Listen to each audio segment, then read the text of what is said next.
Hello and welcome to the Practical Animal channel. The channel is for you if you want to know what it takes to work with animals. That could be with domestic species such as companion animals, dogs and cats, or it could be with agricultural livestock, or perhaps you want to work with wild animals, either in the wild or as a field biologist, or it could be in captivity as a zookeeper, for example. Every week I interview an animal industry professional, asking about the skills needed to be successful working with a particular animal. My next guest is Professor Mark O Shea. He is Professor of Herpetology at the University of Wolverhampton. He has also been a television naturalist and narrator and presenter on several high-profile natural history documentary series, and he joins me now. Professor Mark O Shea, MBE, welcome to the Practical Animal channel. Thank you, John. It's lovely to be here. Mark, please can you start by describing your career from start to date? How long have you got? Okay, well, let's start at the beginning. I'm a child of the 50s. So when I was at junior school, we had the 11 plus test, and they said you couldn't fail the 11 plus, but I didn't pass it. I ended up in a secondary modern school, which were post-war schools aiming at training people to work in factories, I suppose, or on the shop floor, or in shops or whatever. I don't think they were aiming us at academia, but my parents said, well, better top of the class at the secondary modern than bottom of the class at the grammar or something. So yeah, I was fine. It was a small school. It was a pretty friendly school, and I enjoyed my time there. And I got on very well with the biology teacher. You know, he was quite a character.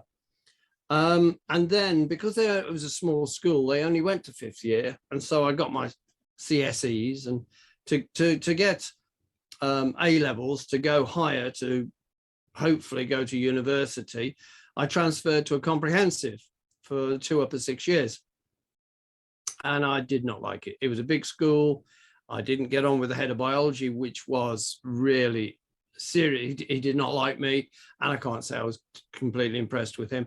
And halfway through my upper 6th, coming up to my exams, I'd just about had enough, and I walked out. I left. That was on a Friday. I'd got a job by the weekend because I'd been doing voluntary work in the Royal Hospital in Wolverhampton. It's gone now, sadly, but I'd been doing voluntary work in the X-ray department, just helping out as a porter, and I'd got some experience in accident emergency as well. So on the Saturday, I just simply went up and I asked to see the hospital secretary, and I said, I've left school, can I have a job? And he said, you've worked in X-ray, haven't you? I said, yeah, and A&E. He says, okay, can you start on Monday? And I think that is the only job interview I've ever had. And I started on Monday. By the time they were looking for me at the school and they stopped one of my friends, they said, oh, he's left school, I'm sure he's working. But I did that probably for about 7 years working. I moved down to accident emergency, and I was working shifts in A&E for a very long time. And it enabled me to make some expeditions to the United States to go and look for snakes. Because one day in 1978, I went down to Dorset, a site in Dorset that I still love. But I saw all Britain's mainland reptiles in one day. You know, 100 slowworms, 100 common lizards, 18 sand lizards, 2 grass snakes, 3 smooth snakes, and 36 adders. So I started to think, well, it's time I had a look overseas. And so with a friend, we mounted a couple of trips to the United States. And of course, because I got a job, I could afford to do that. And I was building up a reptile collection. I think at one point I got somewhere close to 200 snakes. But I was pining to get into education, back into education, because I wanted to take this further. I thought, well, I haven't got the qualifications to go. I went to a college of FE and picked up A-level zoology, but I thought I haven't got the qualifications to go to university. So maybe I could follow my parents' route and become a teacher. So I applied to teacher training college and I went for an interview. And they said to me, "You don't want to be a teacher, do you?" And I said, "No." They said, "You just want to study biology?" And I said, "That's right." They said, "There's someone you should meet." And I spent about 15, 20 minutes talking to a Dr. Lintonbon on a bench outside the interview room. I didn't even really have my interview. And he said, on a subject based on this conversation, I'd like to offer you a place on our BSc Honours degree course in applied science as a mature student. And I said, with one A-level? And he said, "Yes, you seem to be a good prospect." So I said, "Well, I'll do that." So I did. And that was 1981. And I graduated in 1985, which was 4 years, not 3 years later. And the reason for that was, well, in my final year, I took a 6-month sabbatical to organize an expedition into the heart of Borneo, which was something people didn't sort of do then.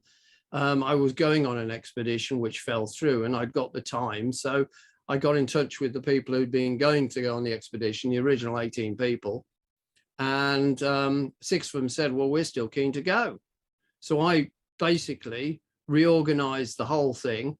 And we went into Sarawak and we went 3.5 days upriver and camped and spent Christmas with the Cayenne, New Year, the ends of a remote logging track. And it was my first rainforest. And I've been in rainforests almost every year since. And I came back from that and then I graduated. I mean, I wasn't in a race. I was older than all the other students anyway, because I'd been working, you know, I'd been out in the world. And I felt I was probably better equipped to do my degree then. And whilst I was planning the Borneo expedition, I came into contact with a Major Wandi Swales in the War Office. And he was an expert on Indonesia. And he said, "Look, if you can't get into Sarawak, let me know and I can get you guys into Kalimantan, which is the Indonesian 2/3 of Borneo." And he said, "And if you are successful, when you get back in touch, because you sound like the sort of person we'd like to involve in this Operation Raleigh."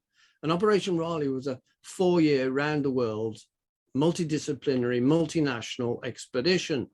And it had like 3 to 4 month phases where people, the venturers who were 17 to 24-year-olds would be involved in community challenges and scientific research and adventure. And they asked me if I would run a project on this as a member of the scientific directing staff. Where would I like to go?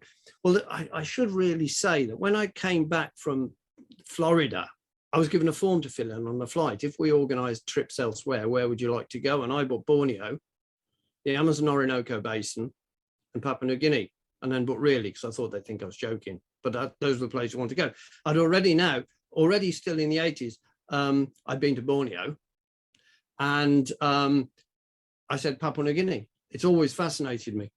And first expedition asked me to do was in Honduras in Central America. And I went out and run an herpetological project, reptiles and amphibians survey in Honduras with venturers. And that was very successful. And then they said, that was in 1985. 1986, they said, we're running Papua New Guinea. Do you want to? Absolutely. So I went out to Papua New Guinea and I ran project in Papua New Guinea. So I've ticked off the second. Remember, I'm coming back from Florida in 1980 or 81, and I've said I want to go to these 3 places. I've already done 2 of them, and it's only 1986. 1987, I didn't get involved with Operation Raleigh because I was in London. I had to phone home, and I don't know what on because we didn't have mobile phones then.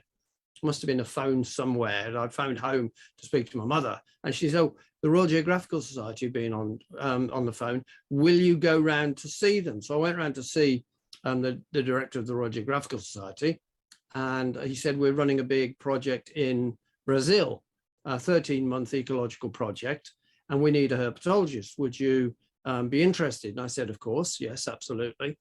And so that was all funded, fully funded. With Operation Raleigh, I'd had to pay a certain amount to go, even though I was running projects. But with the Royal Geographical Society, that was fully funded.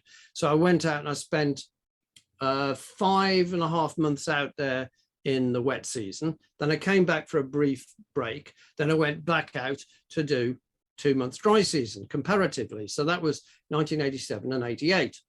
But I'd also got a job at this point, because having come back from Papua New Guinea, I'm thinking, well, my money is a bit short. I need some work. Am I going to need to go back to the hospital? When West Midlands Safari Park in the Midlands contacted me and said, "We're thinking of building a reptile house. Would you advise on it?" I said, "Yes, okay." So I went and advised on what they have, the cages should be constructed and what species to put in and help them get the animals. And then they said, "Well, would you run it?" I said, "Well, yes, provided I only have to work for 4 days a week, because I've got other things on the boil. And I want to be able to go overseas at any time I need to, for as long as I need to. But I don't expect to be paid when I'm away, obviously." And they said, "Okay." And of course, I started with them at the beginning of 1987. And by the April, I'd gone to Brazil for the Royal Geographical Society and came back at the end of the year. And that was the beginning of a long and symbiotic relationship with the safari park. And I only finally left the safari park as a consultant in 2019. So I was actually with them for 33 years, but I was always doing other things. I was never there a full year. And I had a staff that will do all the general husbandry and so forth, but I'd be there to do public presentations or things like that. And but I finally left in 2019. So where I'm up to, okay, I've done the Royal Geographical Society in Brazil, Maracá Rainforest Project, 1987-88. 1989, Operation Raleigh said, "Will you go to West Africa for us?" So I said, okay. So I went out and ran a 4-month project in West Africa. And then come 1990, where are we? That's 1989, 1990. Professor David Worrell at Oxford University said, "We've got doctors in New Guinea treating snakebite and malaria, and we need a herpetologist out there to be catching and milking venomous snakes." I said, "Well, that's me then." So I started working with Oxford University and the Liverpool School of Tropical Medicine in 1990. And I was out there again, 92, 93, 96, a number of times through the 90s. But in between, I was also starting, I was still doing other expeditions. Colonel John Blashford Snell, who set up Operation Raleigh, he started running expeditions for adults and asked me if I'd come on board as the biological director to coordinate the surveys and to do my reptile amphibian work and fish survey for the Natural History Museum in London. And I went to Nepal with them in 1991 again. I was in Guyana, I think, in 1992. I was also in Venezuela, Sri Lanka, and I started getting involved with television companies. Now, because I got a lot of venomous snakes at the safari park, quite often if they needed to film a studio sequence for a natural history documentary, and they'd contact me. And if I hadn't got the species, I could loan it in from another collection and legally keep it at the safari park, and then legally transport it to the studios to do the film work and then bring it back. And so I was doing quite a lot of that. And periodically, I'd be sat talking to the director and they say, "Oh, where have you been, Mark?" Because all these companies knew I was in out of the country. "Oh, I've just come back from South." "Oh, wow. It'd be great would you imagine if a film crew followed you around?" I said, "Yeah, it'd be fantastic." "Oh, right, we'll write a treatment. We'll see if we can get that through." But I'd never hear anything about it. And then around about 92, 97, a producer came to see me at the safari park, and she wanted to talk about giant snakes. And I said, she was, which is the biggest snake in the world? And I said, well, do you mean length or girth? Because if you mean length, it's a reticulated python. If you mean girth, green anacondas. Weight and girth, green anacondas. Well, they sound good. Where are they? And I said, well, they're in South America. And I know somebody with a ranch in Venezuela, which has got a large number of green anacondas. And it's going to be very soon the best time for finding them, because it's the dry season. Now, if you're looking for snakes, the wet season is best for almost everything, except anacondas, because they're spread out. In the dry season, they congregate in a few water holes, a few lakes and lagoons and things like that. And you can sort of walk along on the mud, feeling through for them with your feet and so forth. People have seen this on the television. And she said, okay, right, well, if we flew you to Venezuela with a film crew, could you guarantee to find us green anacondas? And I said, of course, of course. So we did. And I was out there a little ahead of them, letting the lie of the land. And when they came out, I caught them 32 anacondas, up to 11.5 feet long. And no, sorry, I want to about 11.5 stone and 17 going 18 feet long. I mean, the biggest anaconda, I've got a photo of me trying to hold it up on my own, is 2 stone heavier than me.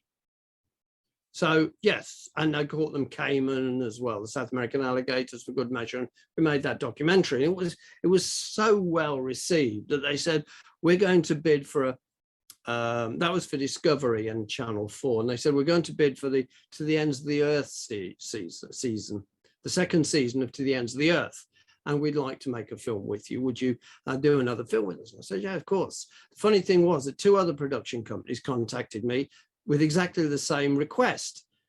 And I said, I can't appear in 3 films in the same strand. They're supposed to be unrelated. So I stuck, I'm very loyal. I stay with companies. So I stayed with the one, it was Yorkshire Television at the time, but it became Yap Films.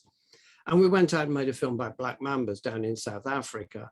I caught 3 black mambas on that. And that was so well received that the next question was, would you like a television series? I said, yeah, okay. And it was to be called, well, the choice of title wasn't mine, O'Shea's Big Adventure. And that was on Discovery, Animal Planet. Animal Planet was just launching at that time. That was Discovery, Animal Planet. And on Channel 4, it was called O'Shea's Dangerous Reptiles. And it started off as 6 half-hour films. And I decided on 3 stories in the States, 2 in Brazil and 1 in Argentina. And we're into the second batch of those, the second 3 of those. And the first ones had gone back and they'd gone through the edit suite and everything. And they're so pleased with the results. The next message was, oh, it's been increased to 13 half hours. So we stayed in, we went back out, we made another 7 films in the Americas. And then they said, well, that's done well, because it went internationally. And they said, would you do another series? And I said, yeah. And they said, well, where? And I said, well, what about Australasia and the Pacific? So they agreed to that. And we made 5 films in Australia, 3 in Papua New Guinea, 2 in Indonesia, 1 in the Philippines, 1 in New Caledonia, and 1 on Guam and the Northern Marianas. Then the next thing was, well, would you do some 4-hour specials? 4 1-hour specials, and that was the 3rd season. That was in, I've got to remember now, Sri Lanka, India, 2 in India, 1 in Sri Lanka, 1 in Thailand. Then we did a 4th season of 1-hour specials, and that was 1 in Mauritania and Senegal, 1 in Zambia and Tanzania, 1 in South Africa, and then 1 back in Peru, anacondas again. And then that was that. At that point, Animal Planet changed tack and decided not to do snake or shark, or they went fluffy bunny for a while. And that had basically carried me through 1999 to 2003, 5 years. And I was out of the country 200 days a year. And when I was back, I was in the recording in the dubbing studio doing my voiceovers and things like that. So it was brilliant. And I did some more filming after that in Namibia and in Europe and things like that. But I shot stuff with ITV, and I've done stuff with BBC and Channel 4 since then. But after that, well, let's see. I've been doing the Papua New Guinea project passed to the Australian Venom Research Unit at the University of Melbourne, and they offered me a fellowship to carry on working with them. And I got him in 2001. The university gave me an honorary Doctor of Sciences for all my contributions and what I'd done. And then in 2015, they were, because I was at the Polytechnic of Wolverhampton when I did my degree, but it became a university. And in 2015, they celebrated their 21st anniversary. And they asked me if I would come and do some lectures and get involved as an alumni. And I said, certainly. So I did all that in around 2015. And I said, you know, I wouldn't mind doing a bit of teaching because I'm interested in passing on what I know. And so I started doing teaching as a visiting lecturer. And then I was doing more and more, and I was able to do some of my research there. And then I was doing some lectures in Australia. The Australian Herpetological Society flew me over for an evening with Mark O Shea. Well, I was over there a bit longer than one night, obviously, and it enabled me to do some of my work in the museums. And the university said to me, would you go to Sri Lanka on your way home and do a lecture for us at a college that's linked with the university? And I said, certainly. So I flew there. And after we'd done this 2-day event, I was with some of the professors who I knew anyway from the university. And I said, do you want to see some venomous snakes? And they said, yeah, okay. So I phoned up a friend of mine at the University of Colombo, where they have a herpetarium. They keep highly venomous snakes for antivenom production and venom research. So I took the professors there, and they expected to look at snakes in cages or glass tanks at the very least. No. I got them into the room with the snakes, and I'd get the cobras out onto the floor, Russell's vipers, only one at a time. But I'd get a snake out and get the cobra hooding at the prof so they could look at it. And they were seemingly quite impressed. And when I finally got back to the university, I was asked if I would accept professorship to do more, my research and teaching. And I said I certainly would. And that was like 2016, 2017. And obviously it had to go through, I had to do a panel, and it had to be advertised, and I did sit an interview in front of 4 professors, one a professor emeritus from Glasgow. But I got the post. And that brings me up to date with my university. I'm now professor of herpetology, and I'm teaching, I'm doing my research, and it's brilliant. I finally left the safari park to devote all my attention to this. And, it just shows that even quite late on in life, you can have a really enthralling change of direction. I think that about covers it. I probably left something out, probably. That's off the top of my head to remember it. That was astonishing. Absolutely astonishing. Well, it's astonishing to me, because if you said to me as a young lad, even a teenager, when I had my big collection of snakes, one day you're going to be a professor of herpetology, and you're going to be traveling around the world doing all this work, and you're going to be lecturing all around the world, and I would, I'd have thought you were pulling my leg, because I didn't pass my 11 plus, and I went to a secondary modern. But if you want it so much you can taste it, even if you don't know how far you can go, there's no harm in trying. And it's never too late to go back into education. This video is the first in a series of discussions featuring Professor O'Shea. Next week, Join me again when I will be asking Mark about his best snake fact, the skills, experiences and personal qualities needed to work with snakes, and lots more.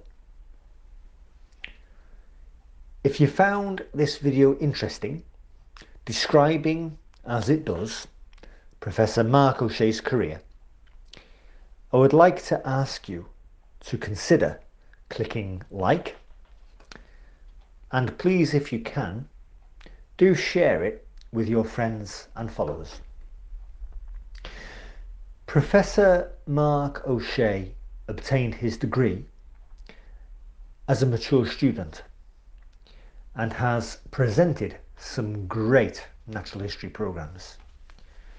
If you want to work with reptiles in general, or with snakes in particular, as a professional field naturalist or as an academic, and Professor O Shea has done both, then you won't want to miss this series of advice videos. In future editions, Mark talks more about his expeditions, research, and offers advice to budding herpetologists. By the way, the H is silent.